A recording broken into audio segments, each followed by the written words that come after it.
예, 오늘의 시황 브리핑 시작하겠습니다. 일단 뭐 지수 플러스 났는데 긍정적인 요인 같은 경우는 금리 인하 사이클이 어쨌든 시작이 되는 거잖아요. 그리고 이제 경제부총리가 양도세 기준 50원 확정됐다 이런 발언하면서 정책에 대한 마지막 남았던 의구심도 해소시켜주는 그런 효과가 있었고, 다만 이제 상승 종목 수보다 하락 종목 수가 장중 내내 좀 많았던 그런 모습이 나왔고, 또 지수 상승폭도 어정쩡했잖아요.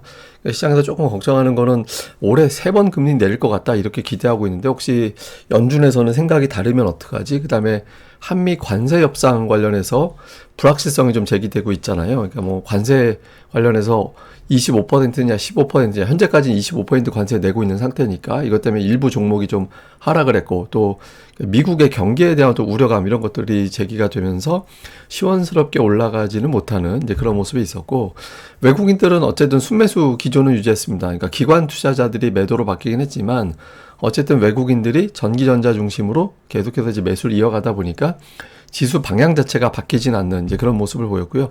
반도체, 증권, 금융, 지주사 이런 종목군들이 강했고, 제약이나 이제 자동차주가 좀 약했는데, 특히 이제 반도체가 오늘 뉴스가 워낙 많았어요. 그러니까 대형 반도체주는 어정쩡했지만 코스닥의 소부장 종목들은 상당히 많이 올랐잖아요. 그래서 오늘은 이제 반도체가 코스닥 지수를 끌어올렸다. 그리고 지주사 증권사가 그리고 또 코스피 지수에 어느 정도 영향을 줬다. 이렇게 이제 보면은 될 것 같습니다. 근데 오늘 아시아 증시는 어정쩡했습니다. 뭐 올라간 것도 있고 내려간 것도 있고 이제 어정쩡해서 앞서 말씀드렸던 부정적인 요인, 그러니까 FOMC 회의에서 금리 인하 횟수가 생각했던 거랑 좀 다르게 제시하면 어떡하지? 이런 우려가 좀 일부는 가동이 되면서 일제히 같은 방향으로 움직이지는 않았던 걸로 보여지고요. 코스피 같은 경우는 오늘 그 장중에 더 밀고 올라가긴 했었는데 어쨌든 십자로 끝났잖아요. 그러니까 올라가다가 시초가하고 거의 비슷한 수준으로 마감이 되는 이제 그런 모습을 보였죠. 그리고 또 하나 특징이 그 10시 반 이후에 지수하고 상승 종목 수 추이하고 비교를 해보면 특히 이제 2시 구간 넘어가면서부터 차이가 있는데 지수는 좀 흘러내렸어요. 그러니까 지수는 약간 2시 넘어가면서부터 흘러내리는 쪽에 가까웠는데 상승 종목 수는 그때 오히려 늘어났거든요. 그러니까 대형주 쪽에서 투자자들이 매도를 좀 하고 중소형주가 상대적으로 덜 올랐기 때문에 이쪽으로 넘어가자. 그러니까 대형주 많이 올라간 종목군들에서 좀 덜어내고 중소형주 쪽으로 좀 넘어가자. 이렇게 돼서 오후도 막판 들어서는 이제 중소형주가 조금 더 강하게 움직이는 그런 모습을 보인 게 이제 특징이었고요.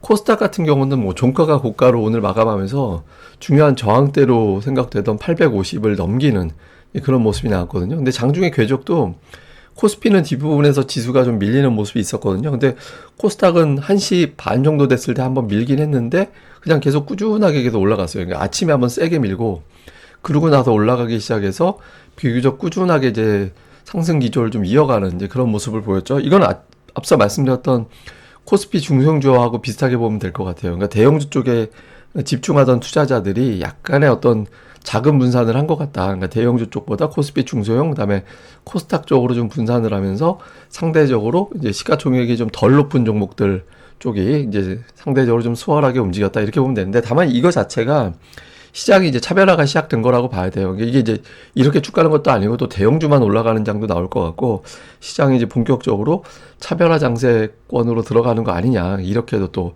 해석이 되는 것 같습니다.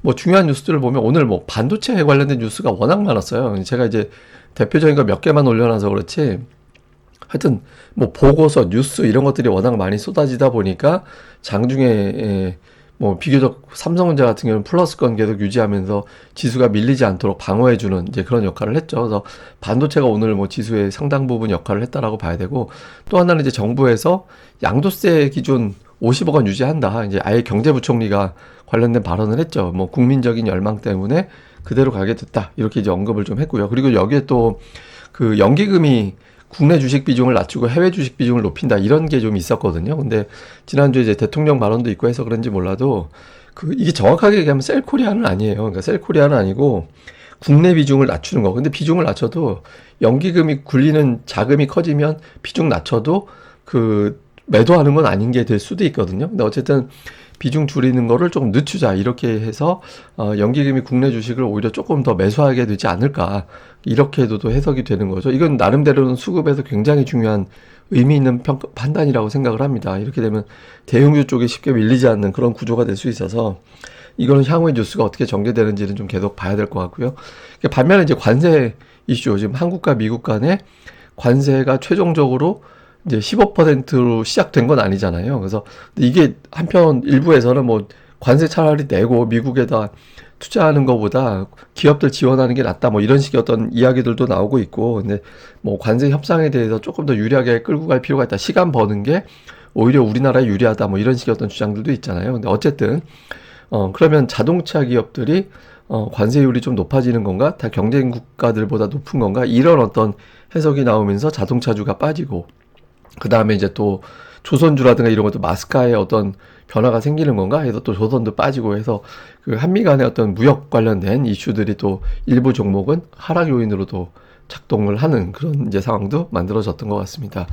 뭐 주요 종목은 하이닉스가 오늘 장중에 신고가, 종가 기준으로 이제 신고가인데, 그런데 이제 장중에 마이너스 나기도 했잖아요. 하이닉스가 이제 밀렸던 이유를 생각을 해보면 이게 하이닉스의 PBR, 자산 가치 대비 추세를 보여주는 건데, 이게 상단 뚫고 나갔거든요.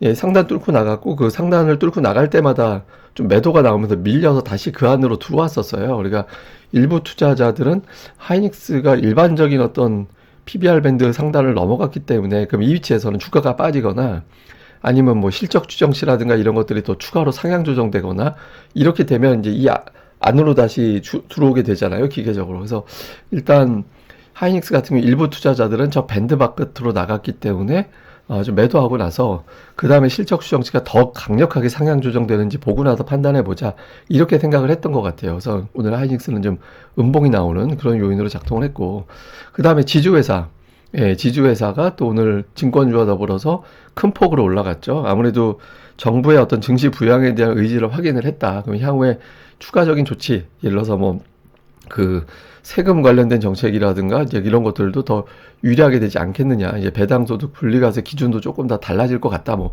이런 등등의 좀 상상력이 가동이 된 것 같고요. 반면에 오늘 이제 자동차주는 하락을 했죠. 앞서 말씀드렸던 그 내용 때문에 하락을 했는데 61선에서 일단 걸려 있긴 합니다. 그러니까 이 즈음에서 좀 회복시키면서 기존의 박스권 안으로 빠르게 들어가 주는 게 좋죠. 그래서 이게 뉴스 하나만 바뀌면 또 순간적으로 또 바뀔 수 있는 종목이라, 이렇게 뉴스 때문에 흔들린 종목군들은 뭐 그냥 계속해서 이제 모니터링을 계속 강화해 볼 필요는 있는 것 같습니다. 다음에 이제 대형주들 보면 오늘 삼성전자, SK하이닉스 두 종목이 올린 지수가 10포인트 정도 되거든요. 그러니까 오늘 코스피 지수 상승폭이랑 비슷한데, 근데 빠진 종목군들이 조방원이었어요. 그러니까 조선, 그러니까 방산, 원전, 그러니까 이런 종목군들이 약세를 보였거든요. 그래서 조방원에서 자금이 반도체로 이동을 했다, 이런 것들을 좀 보여주는 측면이 있고요. 그 다음에 코스닥에서는 시가총액 최상단 종목은 오늘 그렇게 큰 영향을 발휘하지는 못했습니다. 근데 그 아랫단에 있는 역시 뭐 반도체를 비롯해서 로봇주들 이런 것들이 좀 올라갔죠. 그러니까 정책 관련된 종목군들, 그다음에 실적이 강력하게 턴될 것으로 기대되는 업종, 이런 쪽에 자금이 집중이 되면서 올라갔는데, 근데 어쨌든 삼성전자, 하이닉스 합산 시총이 700조 원에 육박해요, 이제는. 예, 그러니까 이제 굉장히 영향력이 커져 있는 상태죠. 그래서 향후에 이제 두 종목이 외국인들의 매수를 계속 받아낼 수 있을 거냐, 이게 들어올 거냐, 이 부분이 또 되게 중요하고, 또 관련해서 코스닥의 업종에도 좀 직접적인 영향을 줄 걸로 보여집니다. 자, 수급은 외국인들 오늘도 예, 순매수 했습니다. 동시효과에 조금 더 늘려서 이제 1,400억으로 끝나긴 했는데, 날짜별로 보면 많이 줄었죠. 네, 지난주 하루 평균 거의 8, 9천억씩 매수했었는데, 좀 매수가 줄어서 3,400 이상에서는 외국인들이 조금 소극적으로 바뀌는, 예, 그런 모습을 보인 게 특징이었고, 종목은 그래도 삼성전자, SK하이닉스는 여전히 매수합니다. 그러니까 두 종목 매수하고 이제 그 우선주까지 포함을 해놓고 보면 대략적으로 한 3,500억? 예, 두 종목 매수에 3,500억이 있었고, 그 다음에 지주사 성향의 종목군들, 이런 것들이 상단에 들어가 있었고, 이제 매도는 그 자동차, 방산, 조선, 2차전지, 하여튼 요런 류의 어떤 기업들, 이런 것들이 좀 매도 쪽에 들어가 있었고요. 그 다음에 기관 투자자들은 삼성전자 사고, 하이닉스 팔고, 예, 그 다음에 이제 자동차, 방산, 조선, 원전, 이런 것들, 조방원 매도하고, 삼성전자와 지주사, 증권주, 금융주, 뭐 이런 쪽의 매수가 상대적으로 더 강하게 들어가는 그런 모습을 좀 보였고요. 그다음에 코스닥 쪽에서는 외국인들이 이렇게 업종별 특징은 없었습니다. 그러니까 업종별로 보면 뭐 특별하게 어떤 업종을 고르게 담았다 이런 거 없이 업종 내에서 그냥 골라서 담는 그 정도의 모습을 보였고, 기관은 좀 특징이 있죠. 보면 역시 오늘도 반도체 관련된 종목 수가 되게 많았거든요. 그러니까 이 랭킹 바깥에 있는 종목들도 반도체가 되게 많았어요. 그래서 기관 투자자들은 특정 업종에 집중하면서 단기적인 어떤 시세 게임 여기에 이제 집중하는 모습을 오늘도 그대로 좀 이어가는 그런 양상이었습니다. 자, 일단 FMC 주간인데 한 가지 조금 날짜가 다가오면 이런 불안함은 있을 거예요. 그러니까 투자자들은 올해 3번, 내년 3번, 6번의 금리 인하 예상하고 있는데 연준이 생각이 다르면 어떡하지? 예를 들어서 점도표에서 내년까지 금리 4번만 내린다. 이렇게 돼버리면 2번의 차이가 생기는 거고 그거만큼 더 올랐던 건 내주게 될 수도 있거든요. 그래서 그게 이제 미리 반영이 될 수도 있습니다. 그래서 그 금리 관련해서 어떤 변화 이런 것도 좀 볼 필요가 있고 그다음에 그 가운데서 미국도 사실 최근에 엄청나게 좋았다라기보단 테크주들이 강세를 보이면서 지수를 견인해가는 특히 나스닥을 견인하는 그런 모습이 있었거든요. 그래서 그게 뭐 오라클, 브로드컴, 마이크론 테크놀로지 이런 식으로 움직였었잖아요. 그래서 그러니까 이런 어떤 구도가 그대로 유지가 되는지 여부 이것도 되게 중요하고 그 다음에 이제 수급에서 외국인 투자자들이 3,400포인트 넘어가니까 매수 규모가 줄었어요. 예, 매수 규모를 좀 줄이는 그런 모습이 나왔는데 여기서 줄이는 걸 넘어서 이제 매도까지 가게 되느냐 이게 이제 이번 주 제가 보기에는 한 수요일 정도면은 코스피는 과매수권 숫자가 나올 걸로 보여지긴 하거든요. 근데 그런 걸 무시해버릴 수도 있잖아요. 그러니까 외국인들이 그딴 거 있어 그냥 지표 지금 무관하게 그냥 밀어붙일 때야 이렇게 되면서 강하게 매수가 붙을 수도 있죠. 그래서 외국인들 수급이 어떻게 되는지 여부 그리고 오늘 장도 그렇고 이제 최근 들어서 특징이 저도 오늘 제 거 유튜브 방송 댓글 보고 알았는데 금반지 장세 예 금융 반도체 지주사 그래서 금반지 장세로 돌아섰다. 그러니까 이걸로 이제 고정돼서 가는 것 같다라는 주장들이 많이 나오고 있고 실제로 지난주부터 이 종목군들이 강하게 시장을 리드하고 있는 모습이거든요. 그래서 뭐 이런 종목군들이 대략적으로 주 한 3회 정도 그 다음에 하루 이틀은 나머지 순환매 이런 구도가 되는 게 가장 시장에서 이상적인 주포와 주도주가 있는 가장 이상적인 장이 될 수도 있거든요. 그래서 이 금반지 관련된 종목군들의 흐름이 이 기준에 맞게 계속 움직이게 되는지 주도주의 흐름 계속해서 좀 주목을 해보도록 하겠습니다. 자, 일단 뭐 시장이 제가 뭐 예탁금이 강제적으로 늘어날 수 있다라고 그러니까 왜냐면 개인들이 워낙 많이 매도를 그동안 했기 때문에 매도하면 이틀 후에 이제 주식 계좌에 현금으로 들어오게 되잖아요. 그래서 고객 예탁금이 그런 의미에서 좀 늘어났는데 어쨌든 저점 대비 8조 원이 늘어났거든요. 예, 그러니까 9월 5일 기준으로 보면 65조 원 정도 됐는데 지금 73조 원 정도 되니까 한 8조 원 정도 늘어났잖아요. 그래서 그러니까 이 자금이 매도해서 늘어난 것도 있긴 하지만 어쨌든 일부는 좀 들어온 것 같아요. 그러니까 개인들 매도한 것보다 자금 유입된 규모가 조금 더 커 보이긴 하거든요. 그러니까 이거는 어쨌든 시장이 하락할 때 매수할 수 있는 어떤 자금이 돼요. 그래서 오늘 중소형주가 좀 선전했던 것도 이 자금 유입하고 무관한 것 같지는 않거든요. 그래서 좀 실적이 똘똘한 중소형주들에 대해서도 좀 관심을 가져나갈 필요가 있다. 다만 이제 뭐 오늘 아침 주간 증시 전망대 시간에도 계속 말씀드렸지만 이제 조금씩 가격 부담이 높아진 자리로 가고 있는 단계라서 차별화 장세가 되게 심해질 거다. 그래서 이제 종목별 선별이 제대로 되지 않으면 지수 따로 나 따로 또는 조금 이제 시장이 종목들별로 좀 눌릴 때 그대로 쓸려갈 수도 있으니까 업종별 수급 변화 이런 것들을 좀 잘 챙겨보는 게 중요할 것 같습니다. 예, 저는 또 다음에 뵙겠습니다. 이 방송 구독하기와 좋아요 꼭 좀 부탁드립니다. 감사합니다.